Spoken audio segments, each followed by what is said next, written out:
পাহৰি নাযাবা দে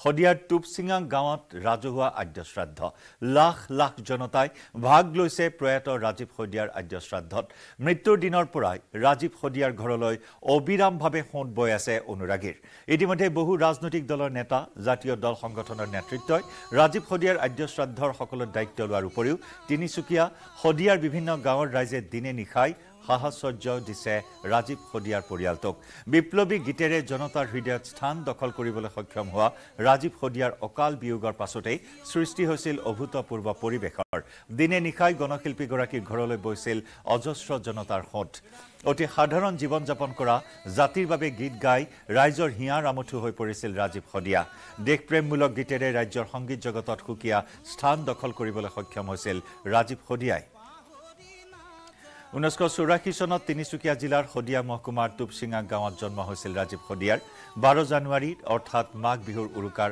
আগদিনা গীত পৰিৱেশন কৰি থাকোঁতে ঢলি পৰিছিল ৰাজীৱ হদিয়া দুটা গীত পৰিৱেশন কৰি 3 নম্বৰ গীতটো পৰিৱেশন কৰাৰ সময়তে হঠাৎ ঢলি পৰিছিল জনপ্ৰিয় শিল্পীগৰাকী হৃদৰোগত আক্ৰান্ত হৈ প্ৰাণ হেৰুৱাইছিল এইগৰাকী জনপ্ৰিয় কণ্ঠশিল্পী এইগৰাকী বিপ্লৱী কণ্ঠশিল্পীৰ অকাল বিয়োগত শোকত ম্ৰিয়মান হৈ পৰে তেওঁৰ অনুৰাগীসকল আৰু আজি অনুৰাগীসকলৰ প্ৰচেষ্টাত এই ৰাজহুৱা আদ্য শ্ৰাদ্ধৰ আয়োজন কৰা হৈছে বিভিন্ন দল সংগঠন তথা ৰাইজৰ আকুণ্ঠ মৰম শিল্পীগৰাকীলৈ শ্ৰদ্ধাঞ্জলি জনোৱাৰ উদ্দেশ্যেৰে এয়া ৰাজহুৱা আদ্য শ্ৰাদ্ধৰ আয়োজন কৰা হৈছে য'ত আজি লক্ষাধিক লোকৰ স্বতঃস্ফূৰ্ত সঁহাৰি পৰিলক্ষিত হৈছে অসম আৰু অসমীয়া জাতীয়তাবাদৰ হকে এটা সবল কণ্ঠ আছিল শিল্পী ৰাজীৱ হদিয়া আজি প্ৰয়াত শিল্পীগৰাকী ৰাজহুৱা আদ্য শ্ৰাদ্ধৰ দিনটোক জাতীয়তাবাদৰ এটা বিশেষ দিন হিচাপে উল্লেখ কৰিছে হাজাৰ হাজাৰ অনুৰাগীয়ে বিশাল ৰাজহুৱা আদ্য শ্ৰাদ্ধৰ দিনটোত ৰাজীৱ হদিয়াৰ স্মৃতিত নিৰ্মাণ কৰা হৈছে এটা স্মাৰক বিধায়ক অখিল গগৈ নেতৃত্বত নিৰ্মাণ কৰি উলিওৱা হৈছে এই স্মাৰক জাতি মাটিক ভাল পোৱা ৰাজীৱ হদিয়াৰ আদ্য শ্ৰাদ্ধত হাত উজান দিছে অসমৰ বিভিন্ন প্ৰান্তৰ ৰাজ্যৰ লগতে প্ৰবাসী অসমীয়ায়ো টুপচিঙা গাঁৱলৈ পুৱাৰে পৰা আগমন ঘটিছে শিল্পী সাধাৰণ জনতা বিভিন্ন ক্ষেত্ৰৰ লগত জড়িত ব্যক্তি অনুষ্ঠান প্ৰতিষ্ঠানৰ বিষয়ববীয়া জাতীয় দল সংগঠনৰ লোক সংগ্ৰামী মানসিকতাৰ ৰাজীৱ হদিয়াই গীতেৰে প্ৰকাশ কৰি গৈছে সাম্প্ৰতিক পৰিস্থিতিৰ ছবিখন যাৰ গীতত আছিল জাতিক জগাই তোলাৰ বাৰ্তা যাৰ গীতে শ্ৰোতাৰ হৃদয়ত দখল কৰিছিল বিশেষ স্থান ইফালে ৰাজীৱ হদিয়াৰ ৰাজহুৱা আদ্য শ্ৰাদ্ধত গুণমুগ্ধক আদৰিলে গায়ন বায়নেৰে পুৱাৰে পৰা ক্ৰমাৎ বৃদ্ধি পাইছে শ্ৰাদ্ধলৈ অগণন জনতাৰ ভিৰ ক্ৰমাৎ বৃদ্ধি পাইছে আদ্য শ্ৰাদ্ধলৈ অহা অভ্যাগতক 24 জোৰা গায়ন বায়নে আদৰা দেখিবলৈ পোৱা হৈছে পূৰ্বে কাহানিও নেদেখা এক অভূতপূৰ্ব পৰিৱেশ দেখিবলৈ পোৱা হৈছে তিনিচুকীয়াকে ধৰি উজনি অসমৰ বিভিন্ন প্ৰান্তৰ পৰা আহিছে ৰাজীৱ হদিয়াৰ গুণমুগ্ধসকল হদিয়া টুপচিঙা গাঁৱত এতিয়া বীৰ দি বাট নোপোৱা অৱস্থাৰ সৃষ্টি হৈছে ইতিমধ্যে হদিয়াৰ 15খনতকৈ অধিক গাঁৱৰ ৰাইজে সন্মিলিতভাৱে আদ্য শ্ৰাদ্ধৰ কাম কাজত ভাগ লয় পুৱাৰে পৰা শ্ৰাদ্ধৰ সকলো কাম কাজ 15খনতকৈ অধিক গাঁৱৰ ৰাইজে লাগি ভাগি কৰিছে টুপচিঙা গাঁৱৰ পথাৰত নিৰ্মাণ কৰা হৈছে বৃহৎ ৰভা স্বতঃস্ফূৰ্তভাৱে সকলো ৰাইজ ওলাই আহিছে আদ্য শ্ৰাদ্ধলৈ আনকি বহু ই ৰিক্সা চালক আৰু টেম্পো চালকে শ্ৰাদ্ধস্থলীলৈ অহা গুণমুগ্ধক বিনামূলীয়াকৈ যাতায়াত কৰাৰ সুবিধা কৰি দিছে মুঠৰ ওপৰত এক অবৰ্ণনীয় পৰিৱেশে বিৰাজ কৰিছে হদিয়াৰ টুপচিঙা গাঁৱত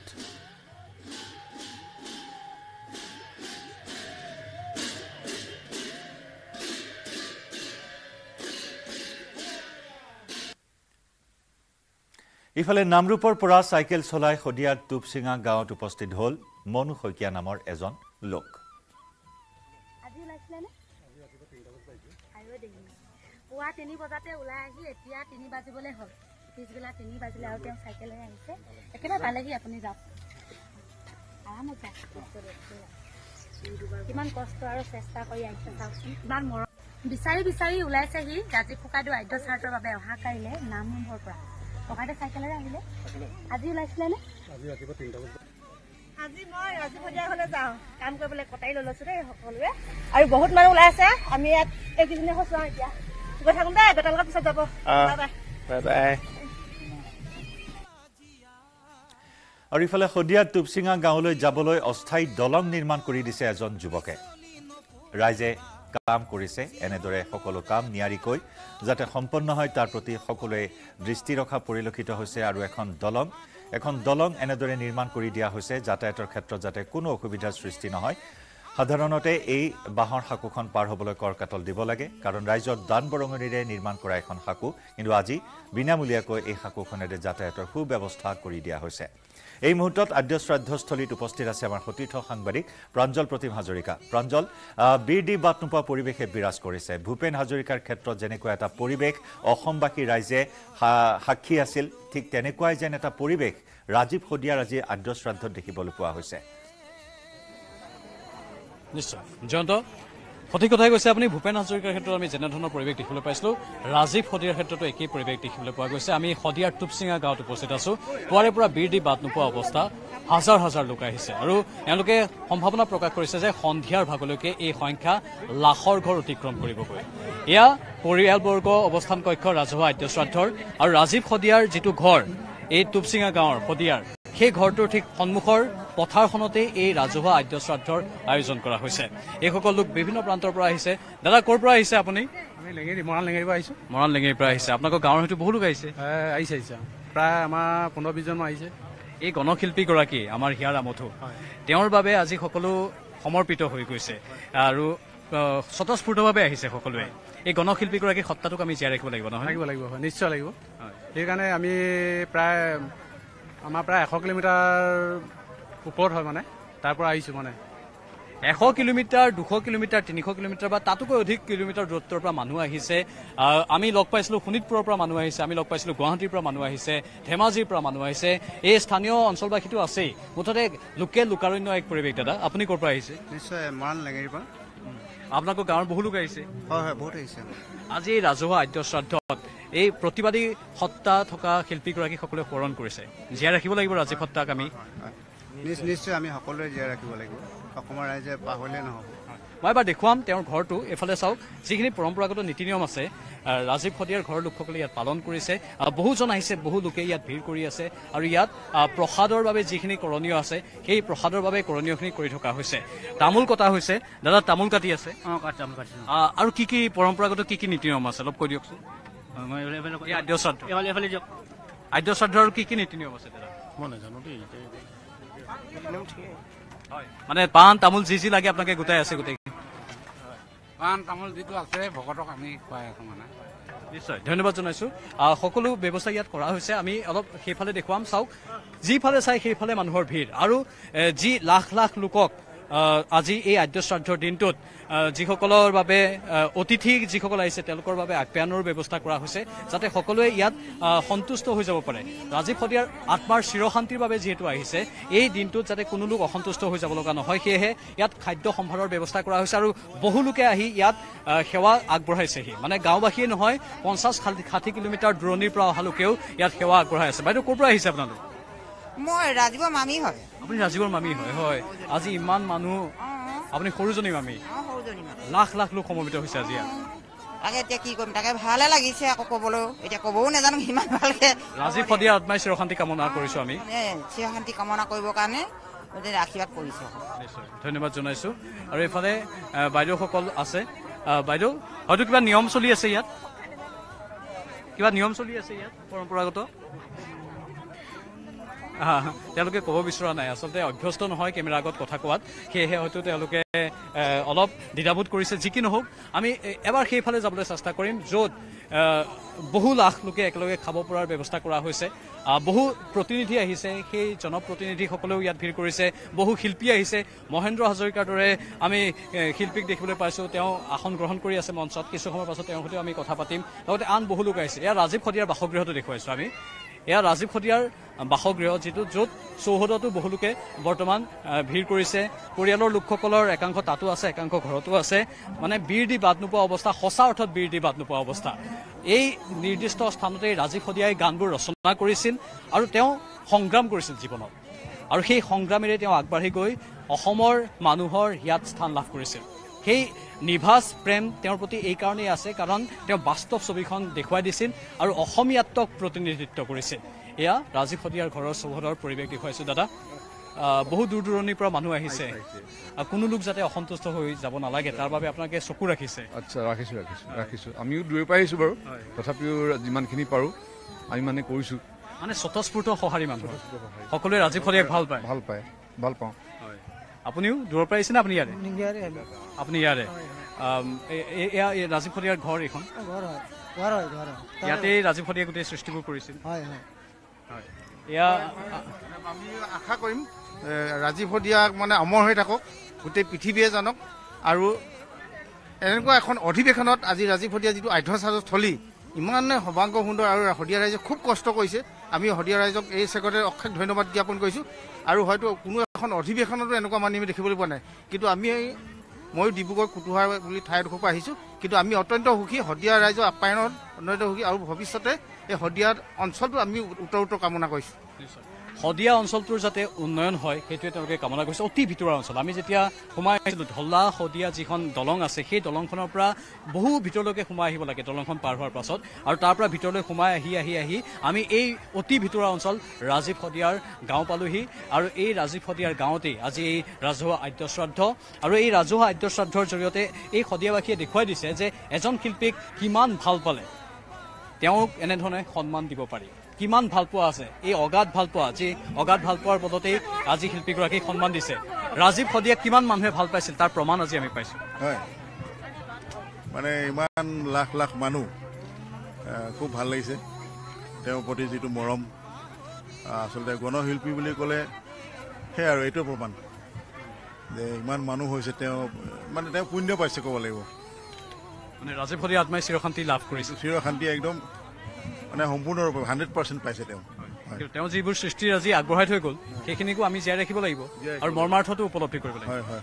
জীয়াই ৰাখিব লাগিব আমি তেখেতৰ গানবোৰ মানে কালেক্ট কৰি পেলাই আমি সকলোৱে গাবলৈ চেষ্টা কৰিব লাগিব নতুন প্ৰজন্মক দেখুৱাব লাগিব গানবোৰ যে এনেকুৱা এজন গণশিল্পী আছিলে ৰাইজৰ শিল্পী আছিলে সেইটোৱে আৰু নিশ্চয় আৰু লগতে কৈ থওঁ যে ইয়াত স্থানীয় এখন বনাঞ্চলক তেওঁলোকে সংৰক্ষিত বনাঞ্চল বুলি উল্লেখ কৰিছে আৰু ৰাজীৱ শদিয়াৰ নামত সেই সংৰক্ষিত বনাঞ্চলখন তেওঁলোকে সমৰ্পণ কৰিছে কাৰণ ৰাজীৱ শদিয়াই প্ৰকৃতিক ভাল পাইছে এই গাঁওখনৰ আশে পাশে আমি দেখিবলৈ পাইছোঁ গছ গছনিৰে ভৰপূৰ এটা অঞ্চল নদন বদন এটা অঞ্চল খেতি পথাৰেৰে শস্য শ্যামল এক অঞ্চল আৰু এই অঞ্চলতেই ৰাজীৱ শদিয়াৰ যাতে স্মৃতি যুগমীয়া কৰি ৰাখিব পাৰি তাৰ বাবে তেওঁলোকে এখন সংৰক্ষিত বনাঞ্চলৰ সৃষ্টি কৰিছে ইয়াত মই কৈছোঁ ইতিমধ্যে বহু লোক আহিছে আৰু বহু লোকে আহি এই ৰাজহুৱা আদ্য শ্ৰাদ্ধ অনুষ্ঠানত অংশগ্ৰহণ কৰিছে বাইদেউ ক'ৰ পৰা আহিছে আপোনালোক আমি মাৰ্ঘেৰিটা হয় মাৰ্ঘেৰিটাৰ হয় মানে আপোনালোক পৰিয়ালৰ সদস্য হয় নে সদস্য নহয় মোৰ লগৰ ছোৱালীৰ বৰ্তাকৰ পুতেক হয় স্বতঃস্ফূৰ্তভাৱে সকলো আহি আছে মই আজি আহিছোঁ মই ৰাতিপুৱা সৰুতে পাইছিলোঁ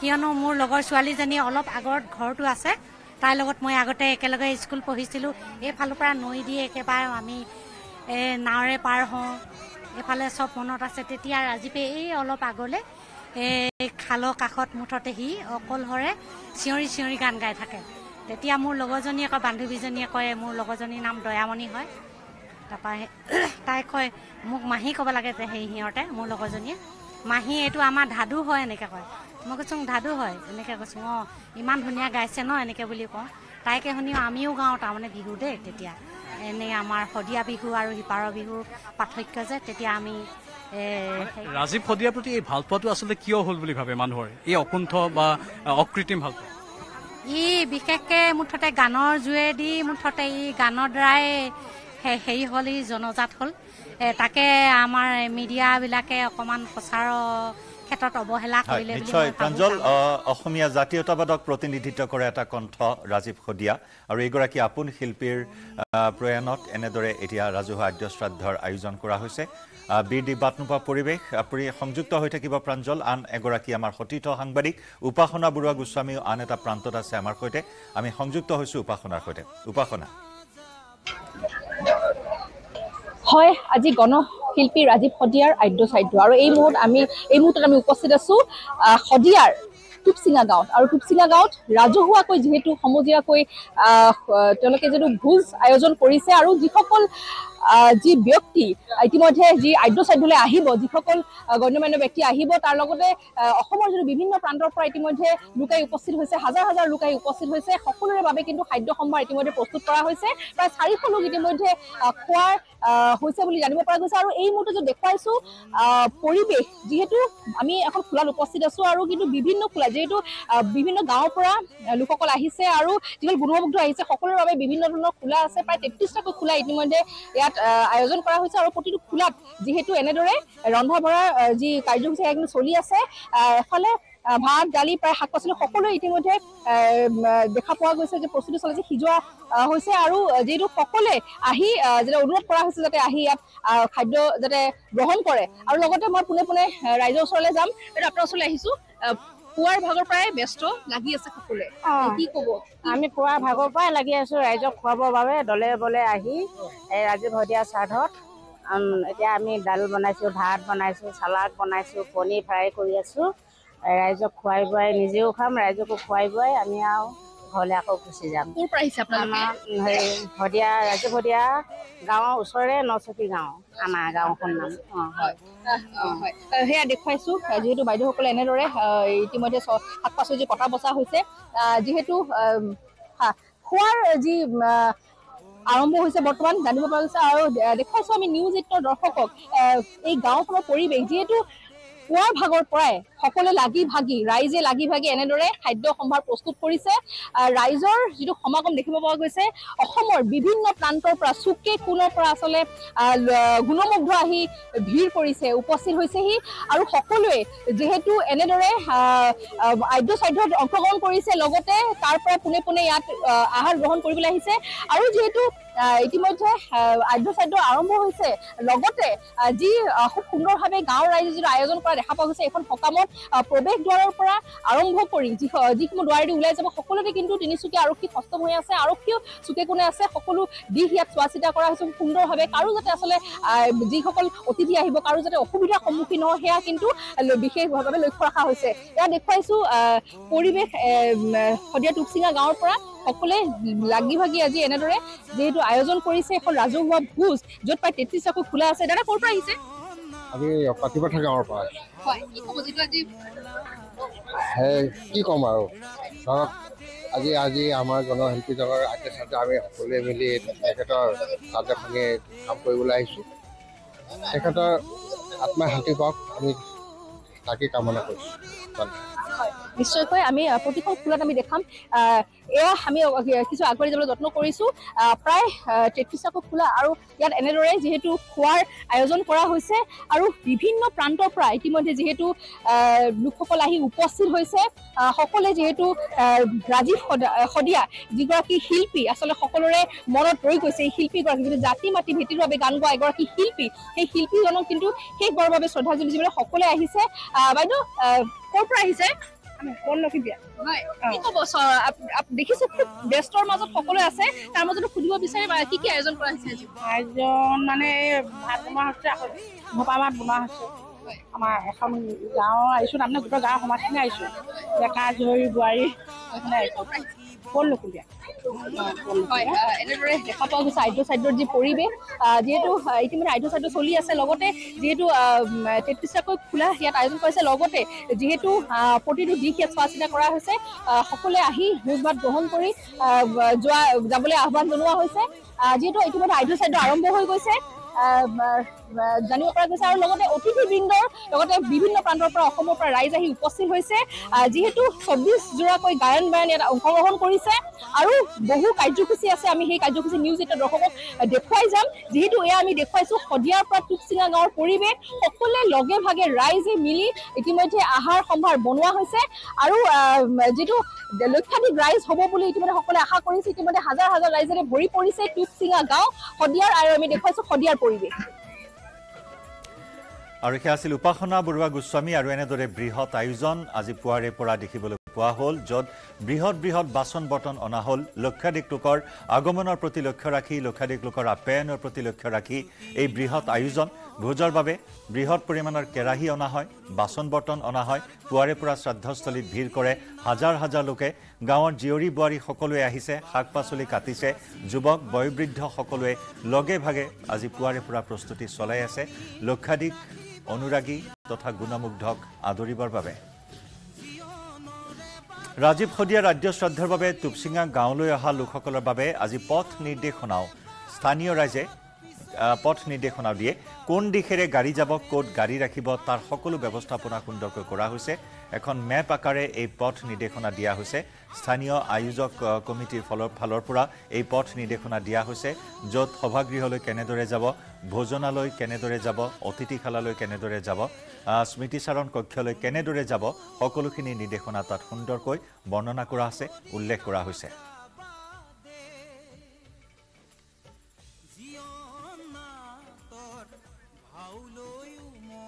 আৰু এই সুন্দৰ ব্যৱস্থাপনাৰ মাজেৰে লক্ষাধিক গুণমুগ্ধ তথা অনুৰাগীক আদৰিবলৈ এই প্ৰস্তুতি বৰ্তমানে চলি আছে।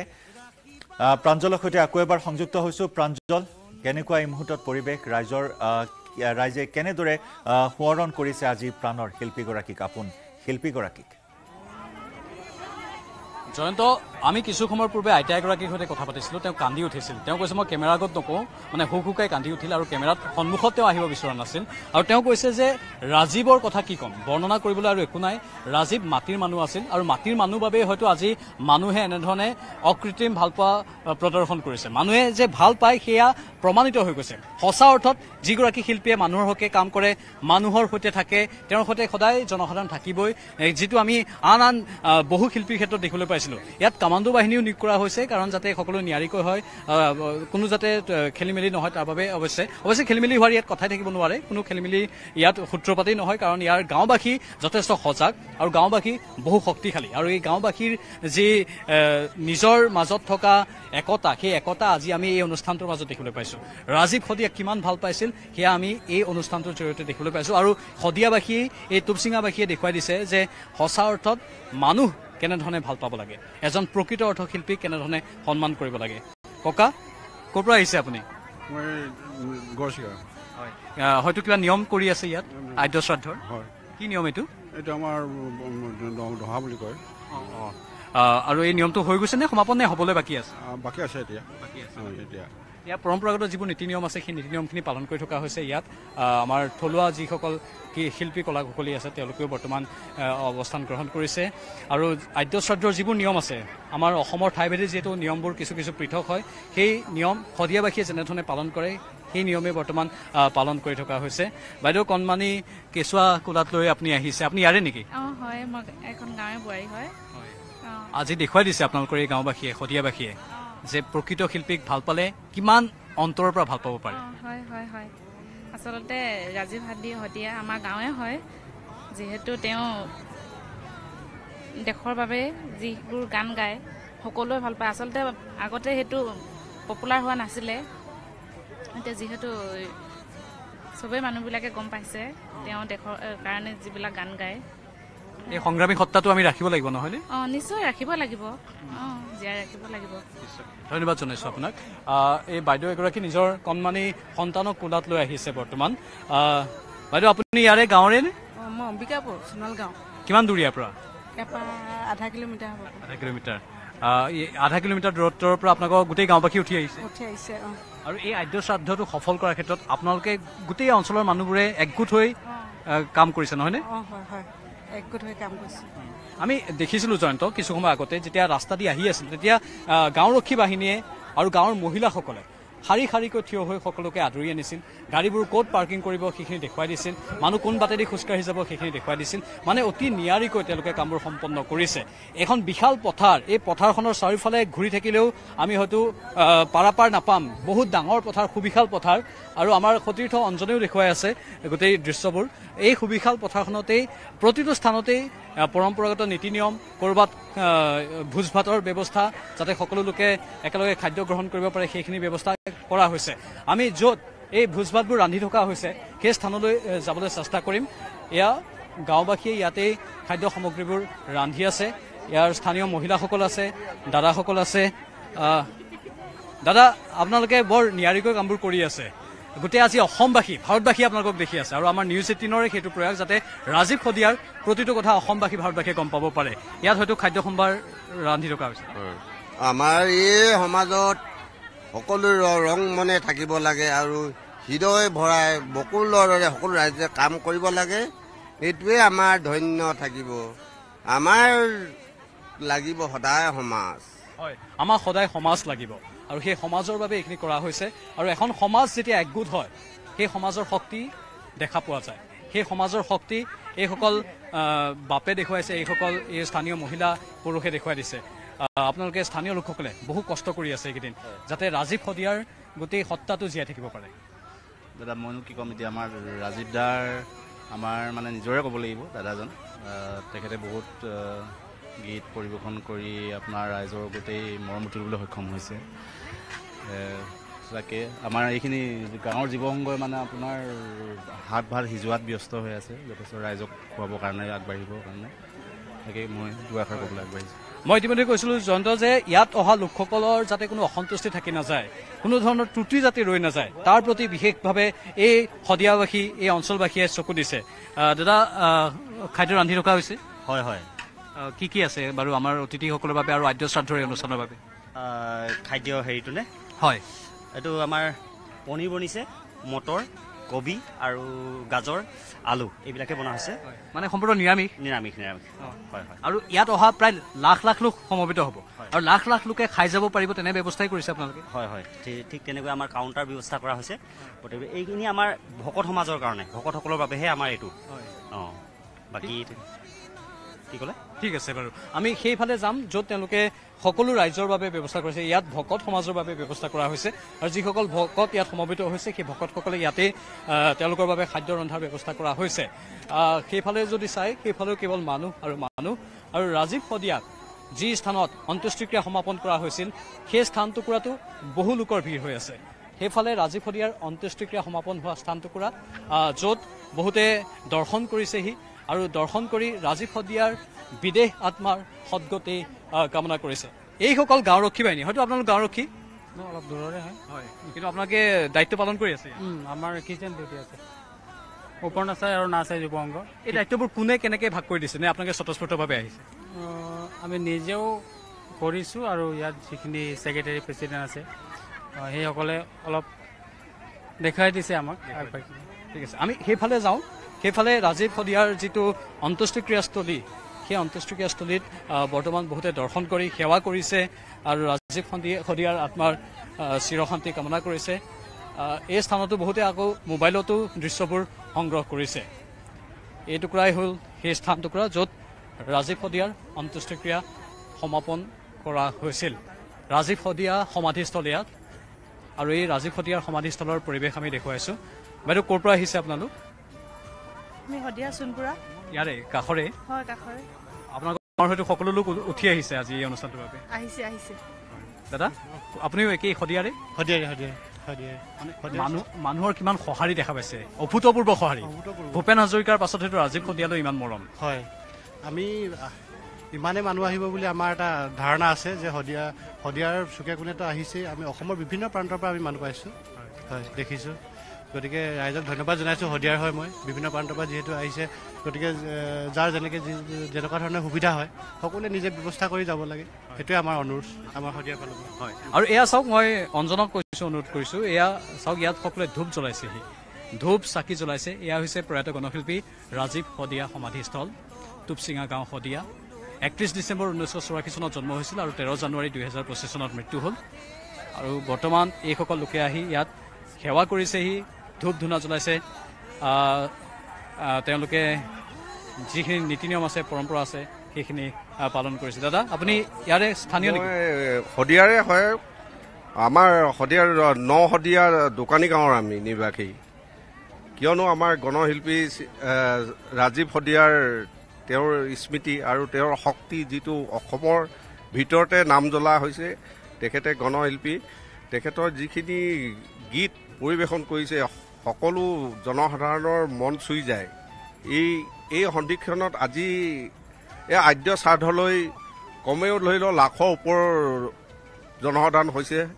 সেই হেতুকে সকলো নিয়ম শৃংখলা মানি আৰু গায়নে বায়নে গায়নো হৈছে গায়ন হৈছে শদিয়াত যিমান আছে আৰু সিপাৰ পৰা আহিছে ঠিক ধৰি লওক 36 খোলামান গায়ন হৈছে আৰু সকলো জনসাধাৰণে খোৱা বোৱাৰ চাহ মিঠৈ আৰু কল আৰু ভোজ ভাতো আয়োজন কৰা হৈছে। ইয়াত সুকলমে পালন কৰা হৈছে তেখেতৰ।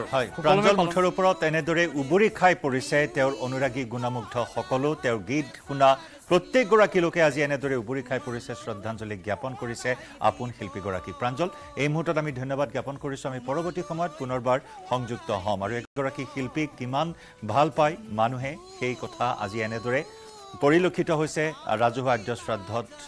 গণশিল্পী ৰাজীৱ শদিয়াৰ এয়া ৰাজহুৱা আদ্য শ্ৰাদ্ধ। আজিৰ প্ৰতিযোগিতাৰ দৌৰত কোনো ধৰণৰ প্ৰচাৰ নোহোৱাকৈ, প্ৰচাৰৰ দৌৰত কোনো ধৰণৰ প্ৰচাৰ নিবিচৰা এগৰাকী শিল্পী, কিন্তু আজি তেওঁৰ আদ্য শ্ৰাদ্ধৰ দিনটোত সকলোৱে এনেদৰে মৰম জনাবলৈ, শিল্পীগৰাকীক শ্ৰদ্ধাঞ্জলি জনাবলৈ, সন্মান জনাবলৈ এনেদৰে সকলোৱে সেৱা কৰা পৰিলক্ষিত হৈছে। লক্ষাধিক অভ্যাগতক আদৰিবলৈ দেখিবলৈ পোৱা হৈছে। তেখেত মোৰ সম্বন্ধত নিচাদেউ হয়। নিচাদেউ মানে বৰদেউতা। ক'বলৈ এতিয়া আজি আচলতে খুবেই কি ক'ম, এতিয়া মৌন হৈ পৰিছোঁ। আমাৰ কাৰণে তেওঁক হেৰুৱাটো আমাৰ কাৰণে খুবেই এটা দুখৰ কথা। কি আছিল তেখেত আমাৰ কাৰণে, আমাৰ পৰিয়ালৰ মানুহে জানে। আমি বংশধৰ হিচাপে তেওঁক কি পাইছিলোঁ, কি নাই পোৱা।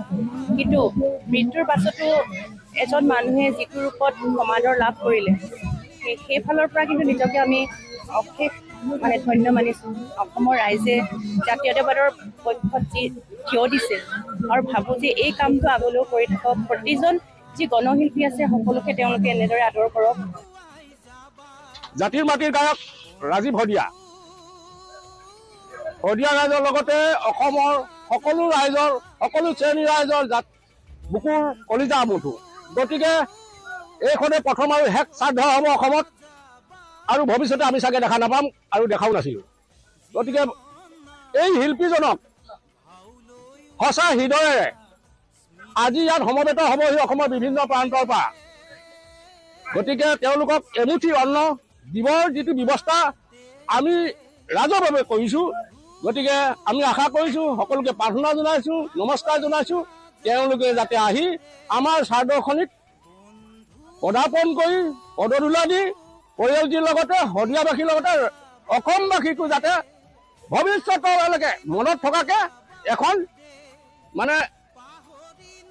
উপকৃত হোৱা এখন শ্ৰাদ্ধ যাতে হৈ যায় তাকে কামনা কৰিছোঁ। ভূপেন হাজৰিকাৰ পাছত, ভূপেন হাজৰিকাৰ মৃত্যুত সমগ্ৰ অসমৰ মানুহ গোট খাইছিলে। ভূপেন হাজৰিকাৰ পাছত অসমীয়া মানুহে যিজন মানুহক আটাইতকৈ বেছি মৰম কৰিছে তেওঁৰ নাম হ'ল ৰাজীৱ শদিয়া। আৰু কা আন্দোলনে ভাবিছিলে যে কা আন্দোলনৰ জৰিয়তে অসমীয়া জাতিৰ জাতীয়তাবাদ, অসমীয়া জাতিৰ প্ৰগতিশীলতা ধ্বংস হৈ গ'ল, অসমীয়া জাতি আৰু থিয় হ'ব নোৱাৰিব। কিন্তু ৰাজীৱ শদিয়াৰ মৃত্যুৱে আকৌ এবাৰ অসমীয়া জাতিক উদ্বেলিত কৰি তুলিলে। আজি সেইকাৰণে হাজাৰ হাজাৰ লাখ মানুহ ইয়াত আহি উপস্থিত হ'ব। ভূপেন হাজৰিকা ডাঙৰীয়াৰ মৃত্যুৰ পাছৰ এইটো দ্বিতীয় সৰ্ববৃহৎ ঘটনা অসমত সংঘটিত হ'বলৈ গৈ আছে। আৰু এইটোৱে প্ৰমাণ কৰিলে যে অসমীয়া জাতীয়তাবাদ, অসমীয়া জাতিৰ প্ৰগতিশীলতা আৰু অসমৰ জনতাৰ মৃত্যু নহয়, ই অবিৰতভাৱে আগবাঢ়ি যাব। আচলতে এয়া হ'ল জাতিৰ সৌভাগ্য, এজনৰ ত্যাগ এটা বৰ্ণাঢ্য জাতিৰ সৌভাগ্য। গতিকে তেওঁ সাধক আছিল, সাধনা কৰিছিল আৰু অতি কম সময় পালে, সেইটো দুৰ্ভাগ্য, অতি দুৰ্ভাগ্য যে অতি কম সময় পালে। অতি কম সময়ৰ ভিতৰত যিটো আলোড়ন দি থৈ গ'ল গণজীৱনত, অসমৰ খাটি খোৱা শ্ৰদ্ধাশীল শ্ৰমজীৱীৰ পৰা আৰম্ভ কৰি একেবাৰে সঁচা মনৰ মানুহবিলাকৰ কাৰণে তেওঁ আজিৰ তাৰিখত ঈশ্বৰস্বৰূপ হৈ পৰিছে, সাহস আৰু প্ৰেৰণা চেতনা হৈ পৰিছে। ই আমাৰ অনাগত দিনৰ সকলো প্ৰজন্মৰ কাৰণে সৌভাগ্য। মই গান গোৱাৰ কোনো হেৰি নাই, তথাপিতো যে দিচাংমুখৰ একা বেকা দীঘলীয়া বাট তাতে নানাজনৰ নানা ৰঙৰ সমন্বয়ৰ হাত এই সমন্বয়ৰ হাত হৈছে আৰু ইয়া হ'ল সমাধি তীৰ্থ হৈছে ৰাজীৱ শদিয়া সমাধি তীৰ্থত হাৰে থাকিব সদায় হাৰে আছে প্ৰজন্মই সদায় বিচাৰিব সকলোলৈ ধন্যবাদ মানে জাতিৰ দুখ আৰু দুৰ্যোগৰ সময়ত যিসকল শিল্পীয়ে জনতাৰ পক্ষত থিয় দিয়ে তেওঁলোকক জাতীয় শিল্পী বুলি অভিহিত কৰা যায় ৰাজীৱ শদিয়া জাতীয় শিল্পী আছিল জাতিৰ দুখ আৰু দুৰ্যোগৰ সময়ত জাতিৰ লগত থিয় দিছিল গতিকে ৰাজীৱ শদিয়াৰ বৰ্তমানত জনসাধাৰণ অসমীয়া জাতিয়ে ৰাজীৱক সেই স্নেহ আৰু শ্ৰদ্ধা প্ৰদান কৰিছে ৰাজীৱক সেই স্বীকৃতি প্ৰদান কৰিছে শিল্পী সেইজনকে কোৱা যায় যিজনে জনগণৰ পক্ষত থাকে দুখ আৰু দুৰ্যোগত জাতিৰ পক্ষত থিয় দিয়ে সেইজনকে শিল্পী বুলি কয় আজি জাতীয় শিল্পী আছিল জনতাৰ শিল্পী আছিল আৰু যিসকল শিল্পীয়ে জনসাধাৰণক প্ৰতাৰণা কৰি ৰজাঘৰৰ লগত থিয় দিয়ে দুখ আৰু দুৰ্যোগত জাতিক একাষৰীয়া কৰে তেখেতসকলক জাতিয়ে কোনো স্বীকৃতি নিদিয়ে তাৰ ইতিহাস বুৰঞ্জীৰ পাতে পাতে লিপিবদ্ধ হৈ আছে ৰাজীৱৰ ত্যাগ আৰু ৰাজীৱৰ যি অৱদান জাতীয় জীৱনৰ প্ৰতি অৱদান সদায় অসমীয়া মানুহে সদায় শ্ৰদ্ধাৰে স্মৰণ কৰিব জাতিৰ হৃদয়ত তেওঁ সদায় জীয়াই থাকিব আজি দিনটো মই ৰাজীৱক শ্ৰদ্ধাৰে স্মৰণ কৰিছোঁ দুপৰৰ সংবাদত আমি খবৰৰ ধাৰা অব্যাহত ৰাখিম সময় হৈছে এটা চমু বাণিজ্যিক বিৰতি